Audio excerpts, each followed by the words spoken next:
Train ভর্তি যাত্রা। আর এর মধ্যে একজন যুবক তার নিজ ব্যাগ থেকে ধারালো অস্ত্র বের করে নিয়ে এসে একজন 22 বছরের যুবককে খুঁচিয়ে খুঁচিয়ে সকলের সামনে।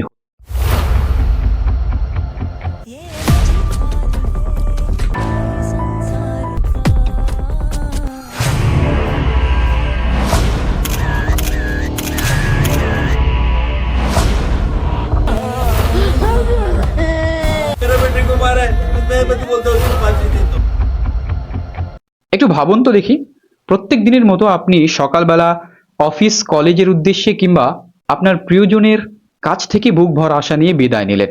হাসি মুখে বললেন আমি সন্ধ্যায় অথবা রাত্রে ফিরছে। কিন্তু আপনি কি একবারের জন্য ভাবতে পেরেছেন সন্ধ্যায় বা রাত্রে আপনি আর জীবন্ত হয়ে ফিরবেন না? বাড়ির ফ্যামিলি বা সদস্যরা আপনার অপেক্ষায় থাকবে, আর বাড়ি ফিরবে আপনার নিথর নিস্তব্ধ রক্তাক্ত দেহ। হ্যাঁ, ঠিক এইরকমই একটা অবিশ্বাস্য এবং নির্মম ঘটনা ঘটে গেল গত পরশুদিন 24শে জুন রাতে মুম্বাইয়ের এক চলন্ত লোকাল ট্রেনে। বাহিরে তখন অঝরে বৃষ্টি পড়ছে। মুম্বাইয়ের চার্চ গেট থেকে নালাসোপারামুখী একটি দ্রুতগামী ট্রেনের প্রথম শ্রেণীর কামরা। ট্রেনের ভেতরে সাধারণ মানুষের ভিড়।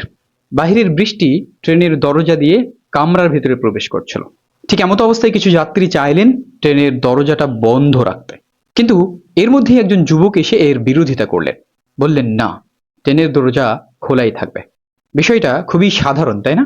আমাদের দৈনন্দিন যাতায়াতে এমন ছোটখাটো তর্ক বিতর্ক হয়েই থাকে, কিন্তু কেই জানতো এই ছোট্ট একটা বিতর্ক, দরজা বন্ধ রাখা এবং খোলা, এই তর্ক বিতর্ক রূপ নেবে এক নৃশংস হত্যাকাণ্ডে।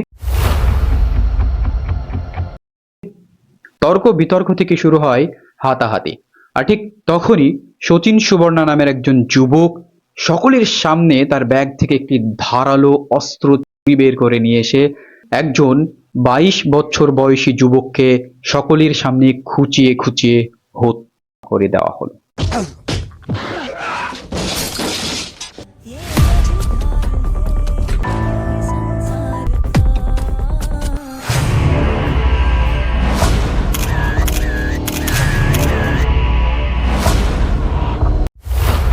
যার নাম মায়াঙ্ক রামেশ লোহার। মায়াঙ্ক শুধু চেয়েছিলেন বৃষ্টি থেকে বাঁচতে। বাহিরে যে অঝড় বৃষ্টি হচ্ছে সেই বৃষ্টি যেন তার গায়ে না লাগে। তিনি চেয়েছিলেন দরজা বন্ধ রাখতে।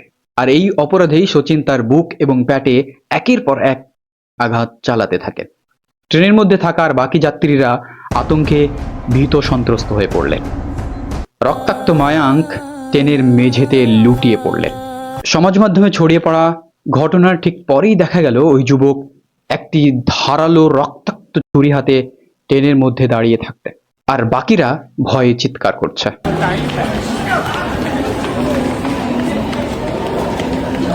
ট্রেনটি বরিভালি স্টেশনে প্রবেশ করার পূর্বেই যখন একটু স্লো হলো, তখন খুনি চলন্ত ট্রেন থেকে নেমে পড়লেন এবং মুহূর্তের মধ্যে গায়েব হয়ে গেলেন।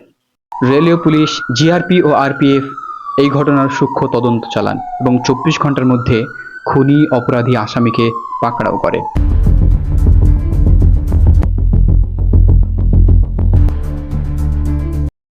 এখন প্রশ্ন হচ্ছে যে মানুষ কতটা নৃশংস হয়ে গেছে। ছোটখাটো তর্ক আমাদের মধ্যে হতেই পারে, কিন্তু এই তর্কের বিনিময়ে একজন যুবককে এই দুনিয়া থেকে চলে যেতে হবে।